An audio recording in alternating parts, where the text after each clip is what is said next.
Ah, t'as mis le morceau, c'est ça. C'est quoi le titre?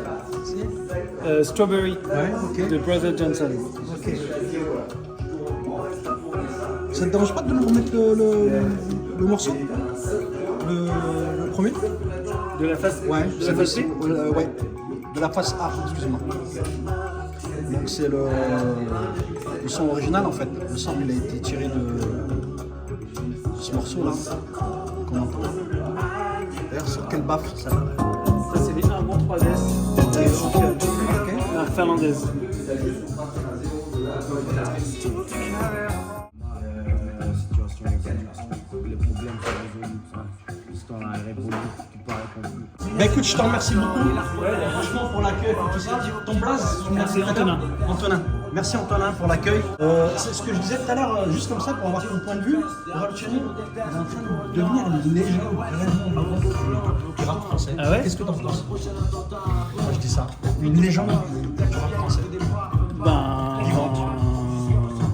Il n'a pas sorti énormément de Ouais, c'est ce que j'allais projets dire. Il a pas fait beaucoup, en solo, beaucoup, hein. tu vois. Ouais. D'ailleurs, il a sorti qu'un album. Il risque d'en sortir un dans pas trop longtemps, d'après ce que j'ai compris.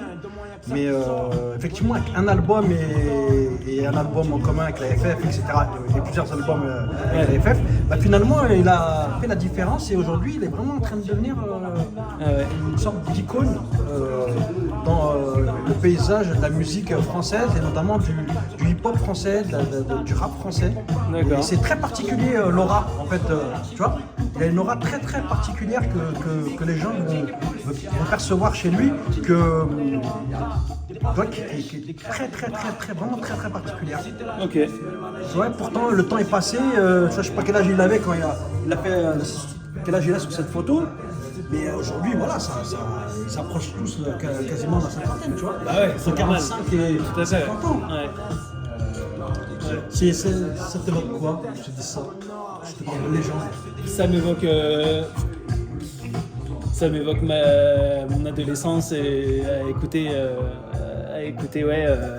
les morceaux et comme je disais, moi franchement ça me fait penser surtout au freestyle célèbre, l'apparition célèbre qu'ils avaient fait à la radio chez Jean-Pierre Sec, je crois que c'est ça, chez la Génération.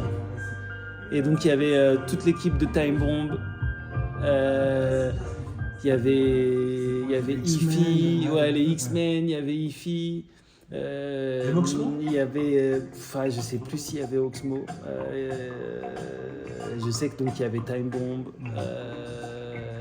Il y avait la FF, il y avait IAM.